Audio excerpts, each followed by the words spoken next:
Welcome back, guys. We're excited to have you here. We're excited to be here. Today we're going to talk about, are you a genuine dog trainer? You know, how it impacts your dog, how, your dog may respond to that. And are there times when you need to fake it, if you need to fake it until you make it, as the old adage goes.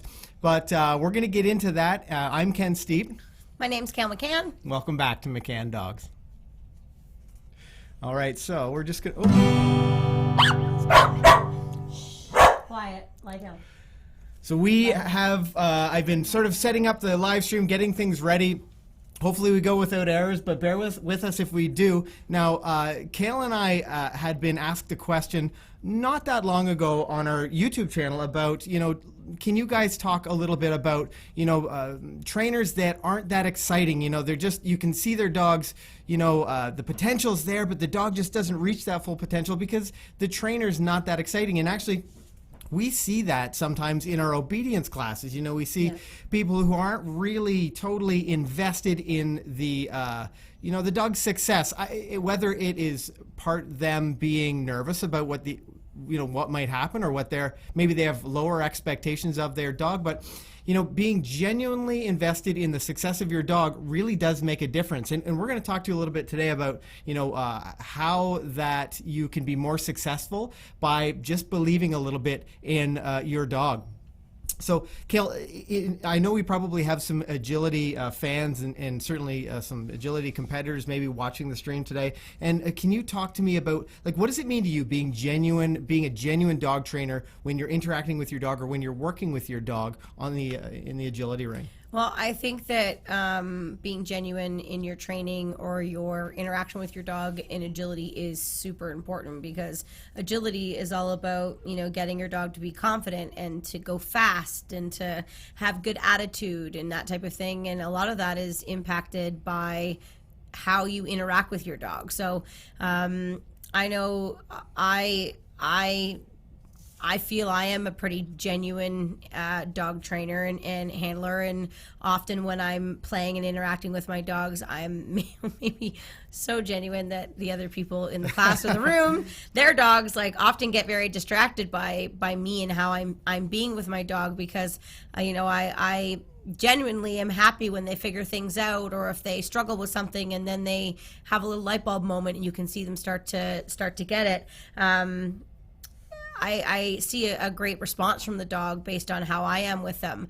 But a struggle that I've had in my training is that I do wear my emotions on my sleeve, and there's been times where I've been disappointed, not in my dogs really, but in myself. Maybe I did a stupid move or forgot something that I was supposed to do. We're human and we screw things up all the time.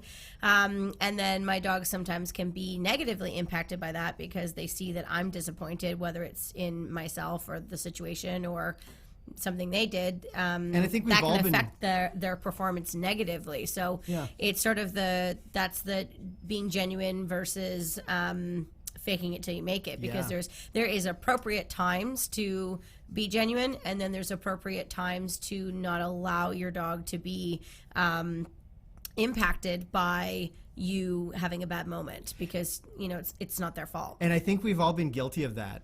For example, it's easy to do that. For sure, and I very clearly remember when I was training Deegan in agility, and we'd work up to a point where we were doing 12 pulls, and she was doing them great and had great entries and stuff. But then I might cause her to pop the poles a couple times in a row, and I would get deflated. I would be so disappointed, and I'd know it was me, but I'd still be really disappointed, and that would she would demotivate. She would not be as intense, and she would struggle even more because I was genuinely disappointed in her performance, knowing even though it was my fault, it impacted her. And I remember you telling me, and Jamie as well, she was teaching at the time, Jamie Moreau, Deegan would get deflated, struggle more, and I would have to just not take it to heart. I would have, if she popped, I would just have to, break it off and try to maintain that, some level of excitement and not really let her know that it was such a big deal, because otherwise I'd struggle. Yeah, I think if you, one of the best ways to train a dog is to give them balanced information, both positive and negative, but the delivery of that information is really important. And that delivery of information needs to change based on the type of dog that you have. And I don't mean breed of dog. I mean like personality or temperament of dog. Yeah. So there are some dogs that don't get as severely impacted by your reactions or your emotions or what you're doing. And then there's other dogs that really affects them. And sometimes it has to do, or a lot of the times it has to do with what type of connection or bond you have with your dog. You know, how you've sort of grown to understand one another. And I think often if you end up showing the wrong emotion in the wrong moment, dogs respond one of two ways. They sometimes can stress high or they can stress low. So sometimes you'll see reactions, and I'm not even talking agility per se now, I'm just talking basic dog training. Yeah. It could be, you know, with your recall, it could be with your stays. Sure. That's a pretty common place to see stress from dogs.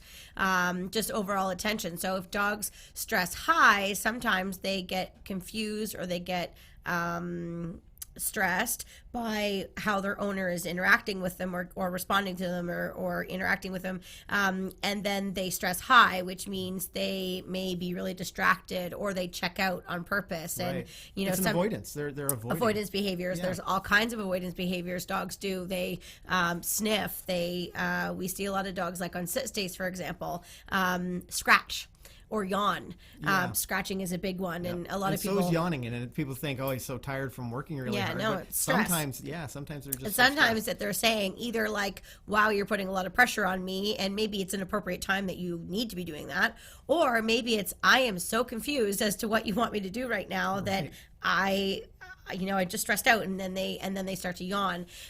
So they disengage sometimes, like the dogs that stress high, or they get more stimulated, or they, instead of focusing on that person, then they get really distracted by the environment around them.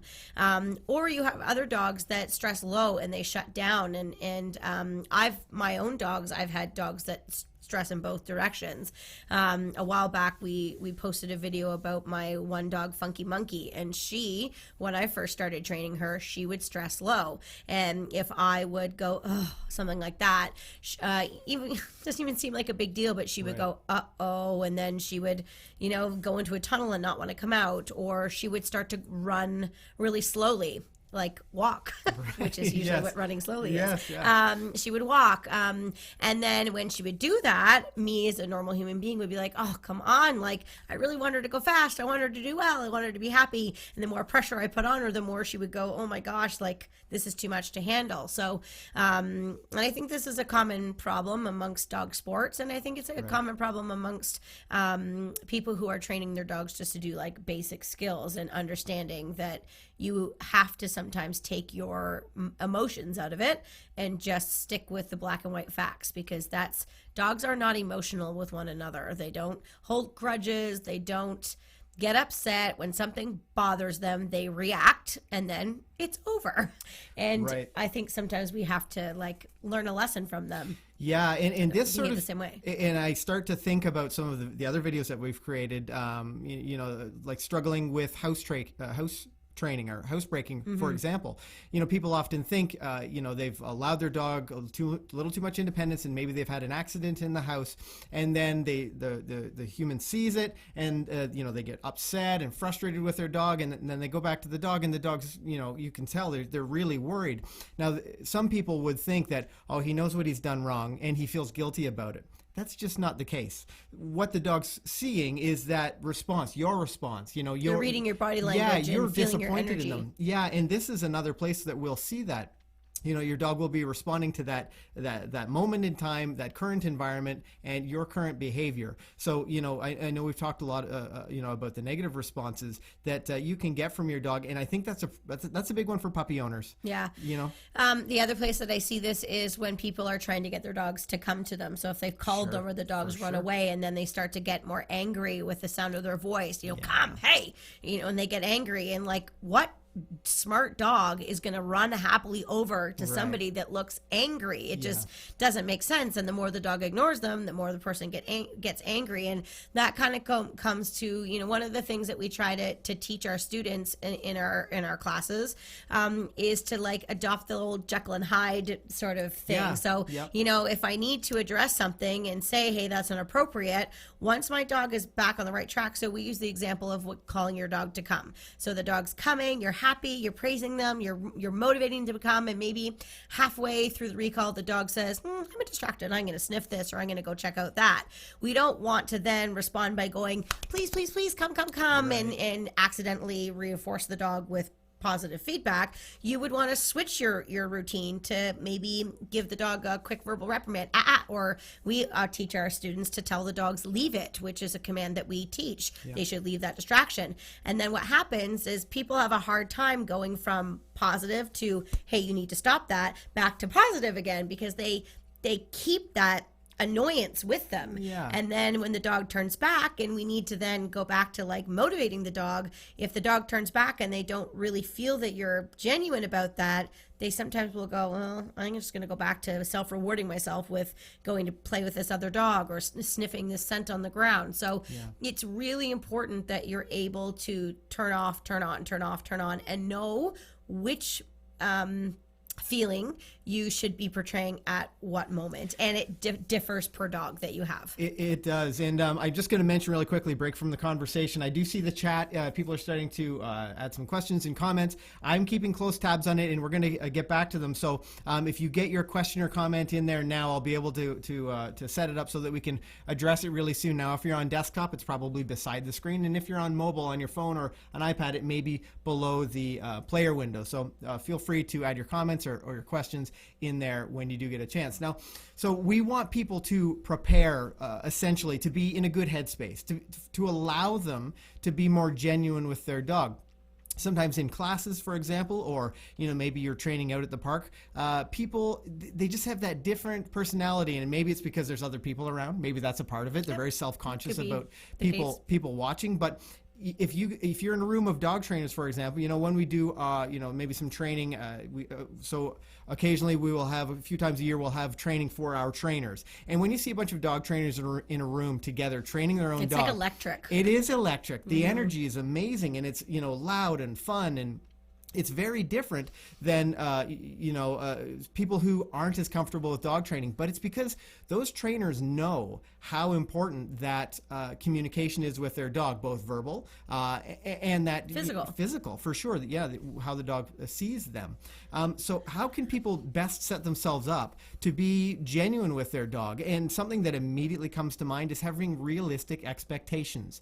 Our programs all have progressions that are specific to the dog's understanding, in some cases their age, but their pattern of learning. And I think having realistic expectations of your dog are really important, and it will allow you to understand how successful they should be. It will allow you to genuinely take some pride and some excitement from them doing that thing right, whatever that skill is. And that's why we do, when we're teaching a dog to do something, we have specific progression. So if I'm starting out with something, I need to be realistic and not thinking that after 5 minutes of teaching my dog a behavior, that at the end of that 5 minutes it's going to be a perfect thing. I have to be understanding the progression and being happy with that step, and then being like, okay, we've accomplished that. Now I'm gonna up the ante a little bit more, and now I expect this, and this is what's gonna give me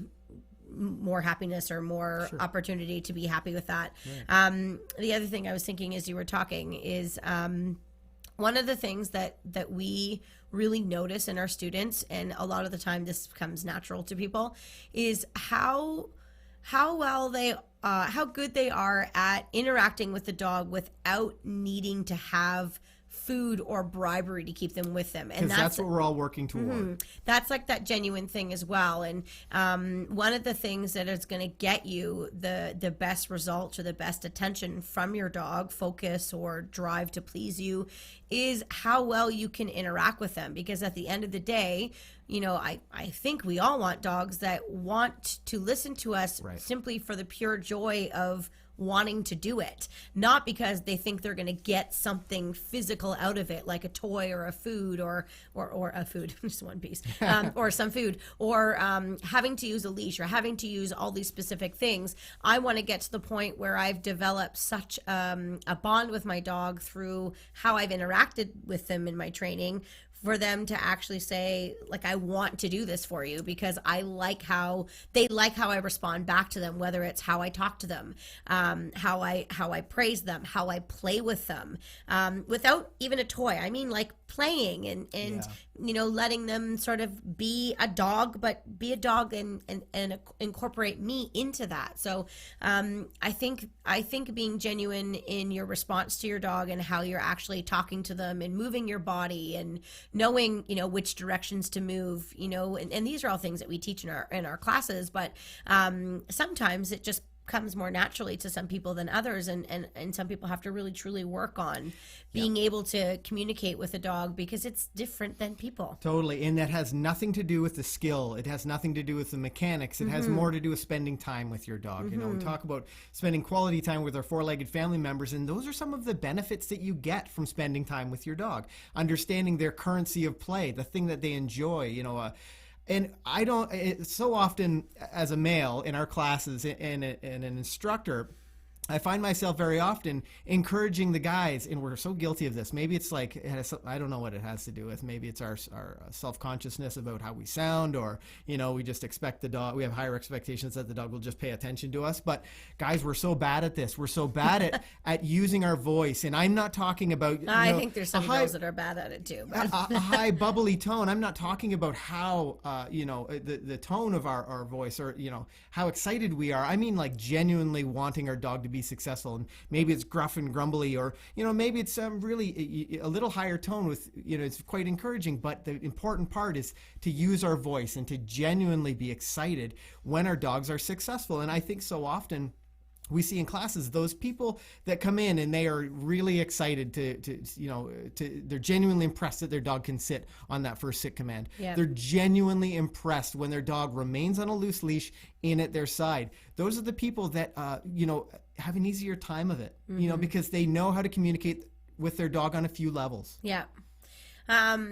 One thing that I try to help a lot of my agility students with when they're trying to teach, you know, a new skill or a new behavior, is often the reaction that you give the dog can actually shape their behavior. So in agility, you know, we don't really use any type of corrections or, you know, or there's not a lot of negative feedback for a dog in agility. It's more about building on success and using praise and rewards and stuff. But there's ways to reinforce something by how genuine you are. So for example, if I'm teaching my dog a running contact, for example, there's lots of times where, like, I'll, you know, get a performance from my dog and it's good, but it's not great. So my reaction to the dog will be good, but not great. And I have seen my dogs totally able to work out what I'm asking of them based on my reaction to them. So I'm never saying, you know, no, that's not right. I just might be more neutral or not as animated in my response to them. Or maybe I might just give them one piece of food and, you know, good dog, good girl. And that's what I would get. And then if they do it well, I'm on the verge of being obnoxious because I'm so excited. Right. And I praise and I'm loud and I'm like, you know, tugging and like being really crazy. And you can see the dog go, whoa, like, I just did good. And we often will call it like jackpot rewarding. So like you have rewarding and then you have jackpot rewarding. And we teach this in our obedience classes as well. So if there's something that your dog does that hits you is like, wow, that was like up and beyond. I'm like, holy, I just did that 2 times and now my dog just did it all by themselves. Right. You need to react differently to that because your dog knows the difference. They are brilliant little animals. Yeah, and you need to acknowledge that. Yeah, and they can read it, and that's such a great way of like being able to be more specific as to what you're looking for from your dog based on, it's not just like, okay, I just give you a yes and give you a treat for everything that you do. You can switch up your type of rewards or your response in your authenticity, like on how you are reacting to the dog, and they know the difference. It's pretty cool, actually. Yeah, I think it is too. Now, I want to get to the chat here just for a moment. We're just going to welcome. I know I see some people. Oh, we've got a heart symbol from Montana, Sammy Joe. And I see Chandelin. Chandelin was really busy in our chat last time. She asked some great questions and had some great comments. And I see David Barcroft. Now, David says, I have a toy poodle that playing growls and bites at my hands. He's careful not to bite too hard. It's very hard to get him to stop. And that's not speaking to this so much, but I will absolutely encourage you to. So I think that I would never tolerate a dog putting their teeth on me, especially in that It doesn't matter sense. About the intent behind it. Right, yeah. Whether they're playful or not. Absolutely. It needs to be a cut and dry rule. For sure. And I don't want to give you advice on something like that, not really understanding the dog, not really understanding the environment of the situation or what led up to it. But I will tell you that I would be very careful with a dog like that, and I would for sure seek a professional dog trainer near you because, as much, although, he's careful not to bite too hard, but for you, that's not too hard. But what about it like an elderly person with thin skin? Or what about a kid? I mean, dogs are very black and white. So I think it's important that you help your toy poodle understand that putting their teeth on somebody isn't okay. So we'll just move along from that. Let's talk about, we got into a little bit talking about how people can best prepare themselves to be genuine. I think when I see people out sometimes training, at the park, maybe they're working on, could be anything, whatever they're working on, and they look a little apprehensive. And I sometimes think maybe they're not confident whether their dog is going to make a mistake. Maybe they're working on a response to name, for example. And I think it's really important that that person set themselves up to be successful so that they can be confident. So I would make sure if I were working on a response to name, for example, I would make sure it was a closed environment so that if my dog happened to make a mistake and I needed to follow up, I wasn't worried about what the result was going to be. I would make sure I'd have a line on the dog that I could stop them in their tracks if they saw a bunny running away or something like that. That way I'd be better prepared to be genuine with my dog. I'd be less thinking about what if they make a mistake, and I'd be more thinking about, how can I make it right? If they do make a mistake, how am I going to deal with it? And it's not inhibiting, their freedom or their opportunity to make those mistakes, because they're just as important as rewarding the right choices. I think another place where I think this is going to be important is, sometimes we can cause our dogs to have unnecessarily feelings towards situations or even other dogs or people if we are feeling nervous about it. So an example could be maybe you take your dog for a walk, and sometimes when you go on a walk, people that walk by you, maybe they have a dog, maybe they don't have a dog. Maybe your dog doesn't have the best response to that. Maybe they bark, maybe they lunge, maybe they pull.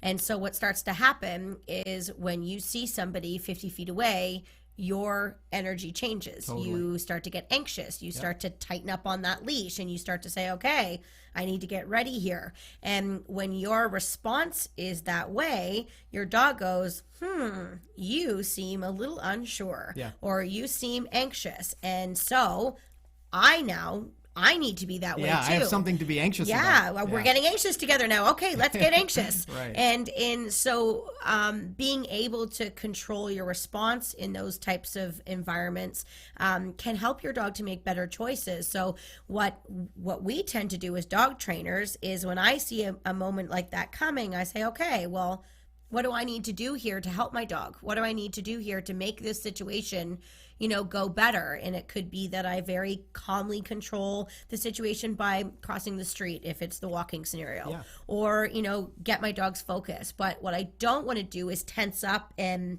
get nervous and start to give my dog a different type of response or energy than what I expect in return from them. Yeah. So dogs are great communicators. That's a pretty common through thing. Body language, so they'll pick up on these things. Yeah, or we see it like when our students tell our dogs to stay. I can tell by looking at a student whether their dog has good stays or not even if the dog's getting up or sitting, or staying. I can tell by the person walking away and going, stay, Right. stay. Like, just listening to them makes me nervous. So this is a great example, and I'm going to do a demo human. really quickly so that you guys can really understand. And this is part of that fake it until you make it thing. Sometimes you need to, just believe that you know what you're going to do. Part of being genuine is sort of, having some expectation of your dog, but knowing what to do if things go wrong. So and then being okay, knowing that if you, do something confidently, a mistake might happen. Right. And then obviously you need to know how to fix it. So that's why you need to get training. For sure. There's a big difference. That's different. There's a big difference between someone who says, has their dog in at their side and says stay, and then steps out confidently, praises and rewards, or fixes or whatever needs to happen. Then the person who tells their dog stay, and then they're like slowly, you can hear Funky in the background. Funky's like, Funky thinks that's fun. But you really need to be, sure that you're gonna, even if things go wrong, you know what you're going to do. You need to be genuine with that dog, except in a situation like that where you kind of have to fake believing in them, but you can believe in yourself because you know what to do if things go wrong. Mm-hmm. So I'm going to jump into the chat for just a moment here, and I see Chandelin's got a question. So Chandelin asks, how would you handle a dog who does something really great, so you want to jackpot it, but when you jackpot, they get way over aroused? And this is something that this is a really important question. I think it's a really great question that you asked, Chandelin, and I think I'm going to let Kale take the lead on this one because she's seen this kind of thing. I think you need to decide what's appropriate for that dog, because what you certainly don't want to do is, if your intent is to reward the dog in that moment and to really take advantage of the whole jackpot situation, you don't want to then have the dog get super over aroused, super stimulated, and then you have to then say, you know what, that's inappropriate, because now I've just had this great moment with my dog, and now I have to then say, you know what you're doing is not cool, because you don't want to avoid that. I just don't want my dog to get overstimulated and then, start to nip and bite at me, or, all the behaviors that come along with that, and then ignore it just because I'm like, oh, well, I'm rewarding right now, so I can't address that at this moment. That would be inconsistent information. So I need to react to that dog appropriately. So I kind of need to know, when does the lid need to stop? At what point is the jackpot appropriate for that dog? One thing that we find with our dogs, though, is because we work so much on leadership and discipline and rules and structure when they're young through our obedience training, that often those issues don't really come up. We can get as crazy as we want, because at the end of the day, the dog, at the end of the moment, the dog kind of understands the goals and the expectations that I have for them. And so those reactions that where the dog is just too much, that doesn't come up, right? Because the dogs they know where we stand, and you can get as crazy and as wild as you want. And I think this is a really good point, because there's lots of times where I've gone up to a student in obedience classes or agility classes, and I've said, don't be so formal, be more exciting, be a little bit get him a little crazy, let him go a little wild. And they're like, oh no, I can't do that, because he'll run away, or he won't bring the toy back, or he'll jump up and bite me. Well, then there's a bigger issue here. It's the issue that needs to be addressed is we need to get the relationship and the training to the point where those things don't happen, so that you can actually get a little crazy with your dog and let them have their head a little bit, especially for agility. If I want my dog to do something really fast, with a lot of attitude and energy, I need to get that dog high-minded before I start, and know that their little brains aren't going to explode. Because in my obedience training and my other parts of training, before I've done agility or any of those types of things, we've worked that stuff out. So I can let my dog, get crazy, and we're using the word crazy in a very in a fun way. In a fun way right now, obviously. Yeah. But I think that that's really important. If you don't address that conversation with your dog and those rules with your dog ahead of time, it's going to negatively impact where you can take your training in the future as far as like how you can interact with them. Yeah, and it's such an important thing that it's in our obedience program, like our playtime, settle, and sit. So like much of our foundation programs. training of our dogs before we even get to the point where we, do agility, or even do things like testing our dogs by taking to the park off leash, for example. I want to be able to call my dog and, when they get back to me, have play and not be worried that all of a sudden they're going to take off on me. So all of those things we want to try to establish before we test the dog or put them in a different situation. Yeah, and when Kale says go to the park off leash, she knows that at that point that dog is has a 100% reliable recall, and if she had any question, she's going to put we've done it. We put a long line on the dog. Yeah. It's just we're setting ourselves so up we to always be have successful. control of the situation. Yeah. So it's funny that you guys, you're a transition expert, our segue expert, because Aaron Packney mentioned I recently was going to sign up for agility lessons, but instead I signed up for obedience, and it was the best decision I've ever made for my dog. And you're so That's right. awesome. Yeah, we in our agility classes at McCann Agility Training Facility, our students have to have done obedience lessons for a lot of reasons. Yeah, we have caught a lot of slack for that, actually, because a lot of people want to come in and they just want to do agility. And, I've trained dogs and done agility long enough to know that the secret to agility is dog training. Agility is a very small thing in the large picture of dog training, and the students and the handlers that I see the most potential in or have the most success are the ones that get how to train dogs. Right. And they can sort through things, or for me, one of the reasons why I've had success with multiple dogs is because of my dog training. It's because I know how to train through things. And so when I get to the point where I teach a dog how to do agility, all of the other things that make agility training easier, like having a recall, working around distractions, having a dog that doesn't get overstimulated, brings a toy right back to my hand, knows how to problem solve, has confidence in me and my ability to give them information. All of those things are established through obedience training. And I'm not even talking formal obedience training where you go and get titles for your dog. I'm talking basic, everyday Family training obedience that establishes a strong relationship between you and your dog. And then whether agility is your thing that you want to do, or rally, or taking your dog for a hike, in the trails, or playing frisbee, or going to the cottage and letting your dog swim, anything that you want to give your dog a little bit of freedom in, you have to have a basis of control before you do that, and then you get to enjoy so many great things with your dog because that control's already been established. Yeah, and when Kale talks a lot about how many dogs she's trained, and we were talking today about being a genuine dog trainer. If you've seen any of the vlogs, you'll know Kale wears her heart on her sleeve, whether it's the funniest thing she's ever seen. Sometimes it's not a good thing. Yeah, right. But you'll know. I mean, you can see how the dogs would connect with that. They would really feed off of that. I think there's also some dogs that have taught me to be to have more control of my emotions as well, because I have some dogs that are really motivated and they don't really, they're not as negatively impacted by my reactions if I'm disappointed. Funky, the dog that I mentioned earlier, she absolutely taught me to be genuine, but also to know when to not be genuine and to keep it in and not show disappointment or anything like that, because she would shut down and she would get worried. So she totally made me a better dog trainer, because I didn't have a lot of chances with her. If I lost my cool, or if I showed disappointment, or got upset about something, and again, most of the time it had nothing to do with her. She's fabulous. It would be me doing some bonehead move and turning the wrong way, or my timing was bad in agility or something. These things happen all of the time. But I had to be better about not showing disappointment, because I didn't have a lot of chances with her. It was like walking on thin ice.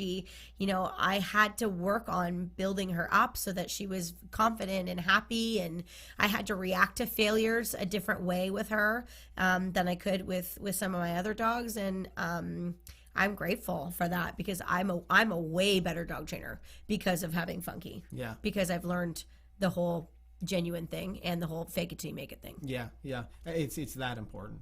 I'm going to get back to the chat for a second. Mar F says, excitement into training, yes, but introvert versus extrovert. If I'm too excited, my dog is totally confused, knowing that it's not normal behavior, and she knows that. I just missed the end. And she knows that it's not normal behavior, and she knows that. Just typed the same. Yeah, I mean that can happen, and this is what we mean. Like, be genuine with your dog. If it's too, you need to know them. If it's too much, then you need to understand where that level is. You know, this is part we talk a lot about relationships, and relationship doesn't mean if you love your dog or how much you love your dog or even how good at the skills there. It's understanding your dog, knowing what challenges they face. And Absolutely. I mean, we've mentioned that a few times now. That's a good point, Mar. And Karen Horan. Karen. Hi, Karen. Karen's one of my agility students. Yeah, she said, my first dog trained was a Jack Russell Roscoe, and he's made me an honest trainer. It's Terriers tend to do that to us, don't they, yeah, Karen? I would know. Funky's part terrier as well. They don't let anything slip past you. Yeah, she mentions an honest trainer. He stress yawns out in the start lines and hide and tunnels. You've worked through so much. Yeah, and working through those things would make you a better trainer. You know, it would allow you to know where that point is, where you can be genuine with your dog, and when you need to fake it until you make it. Let's see. Heron Packney says, my dog only responds to toys as a reward. I was wondering how I could use the high value reward without her getting too wild and thinking it's playtime and not training time. So, Kale, where would you... I don't quite understand the question. So she said the toys as a reward creates... the dog seems to be maybe stressing high, going too high. And I'm wondering how I could use that maybe a high value reward without her getting too wild and thinking it's playtime, not training time. Now, we do mention that I might work on some exercises. We actually have a video on the channel that talks about some playtime, settle and sit, really foundational things, but your dog needs to know that, if you ask them to settle down or whatever your command might be, that they need to sort of, pull it together a little bit. The other thing is maybe use a lower value toy reward. Maybe don't use something that that she loves so much. We know, food has a different impact on the dog, of course. If you food generally has it causes dogs to be a little bit more calm-minded, and that's actually a strategy that we'll sometimes use on purpose if we're trying to achieve that from the dog. I would recommend that you work on some toy interaction with your dog outside of doing any particular behaviors. So working on being able to play, really intensely with the dog, and then be able to stop the dog, have the dog give the toy up to you. Having a solid out, that's really important. To have them settle and sit and be, get that. You need to train that first. And then once you have that established, then you can go ahead and take that high value toy reward and use it for, recalls and response and aim or stays or whatever you need to be doing. But I think it's important to make sure that the rewards that you're using complement the behavior that you're trying to accomplish as well. So I know for my training, if there's a certain energy level or attitude that I'm trying to achieve from my dog, then I will choose a reward that is more likely to achieve that. So if I want to work on stays or something calm-minded, I typically don't use toy rewards for those. I would use food or calm pet and praise, because it keeps the dog thinking, thoughtful a little bit more. Or if I'm working on like walking at my side, again, I wouldn't necessarily go with a toy reward, because as soon as I bring the toy out, my dog's going to move out of position to play, and now I'm not really rewarding what I'm wanting to. If it's a recall or something where I want more attitude and energy, I might incorporate the toy in those things. So you can be picky and choosy, but before you're going to be using the rewards, actually, whether it's food or toys, number one, my dog needs to know how to interact properly with toys with me. So that's behavior you need to work on first. And also with food, like some dogs are crazy about food, and they'll like take their handler's fingers off because they're so crazy about trying to bite the food. So it's hard for me to train my dog to do something with food if half the time my fingers are getting nipped off. So I would need to work on that behavior first. We establish that, and then I can use that to teach something new. Yeah, it can be really helpful for that, for sure. And I think unless you guys have many more questions, I think the important takeaway here for sure is that you need to know your dog. You need to be with them, work with them enough that it allows you to be confident in making those decisions. And it's more important than you think to be genuine with them. You will get the most drive. You'll get that dog that everybody wants, that just can't wait to please you, that will, just works for the sake of working, works for, that connection time, that the reward of, being successful and your praise. Your genuine response to those types of situations are the kinds of things that will create that dog for you. Yeah, and creating a bond between you and your dog based on those interactions that we've been talking about will really open up more doors for you as far as your training goes. Whether it's just basic things, or maybe you're working on more advanced training with your dog, such as dog sports or anything like that. I think it all starts with the basic bond that you have, and a lot of that is going to be determined by your style of training and interaction. And we use the word genuine because it sort of seems like the most fitting word for your interaction with the dog. But then on the flip side to that, knowing when it's going to be a better time to not let your emotions get the best of you, because it's important we're giving the dog clear information, and that they understand we're not angry at them, we're angry at their behavior, and that's two totally different emotions. And dogs, you don't want to dampen your relationship by letting your emotions get the best of you at a time that's inappropriate, because dogs will remember that. So you have to know when it's right, and when you need to keep yourself in check, and just think about being as black and white as you can with them, because your dog will really appreciate that type of information from you. And it will strengthen that bond. It will strengthen that understanding if you're clear with them. If you're not okay with this thing, then you let them know. You show them what the right thing is.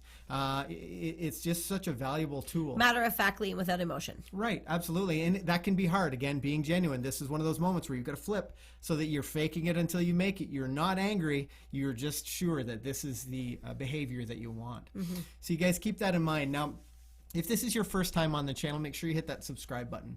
We publish new videos every single week to help you spend some quality time with your four-legged family member. And I want to thank you guys for joining us here on the live stream. We always get a great group out, some really, really great questions. And I hope that we can do more frequent live streams. Now, next Friday won't work for me, but maybe if we try to make it a fairly regular thing, we'll be uploading video. We upload video every Monday, Wednesday, and Friday at 1 p.m. Maybe we could make live streams a more regular thing on Fridays at 1 p.m. because we really enjoy the opportunity to talk to you guys, and we really enjoy the opportunity to help people, work with their dogs, have more success with their dogs. The whole reason I ended up at McCann Dog Trainers was because of my wild and crazy little black lab puppy who was more than a handful before I got there.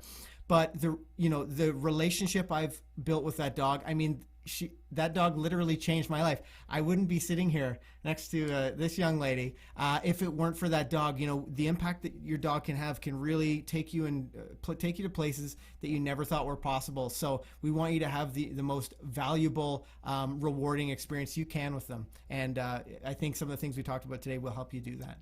For sure. So thank you, guys. We are going to drop the stream.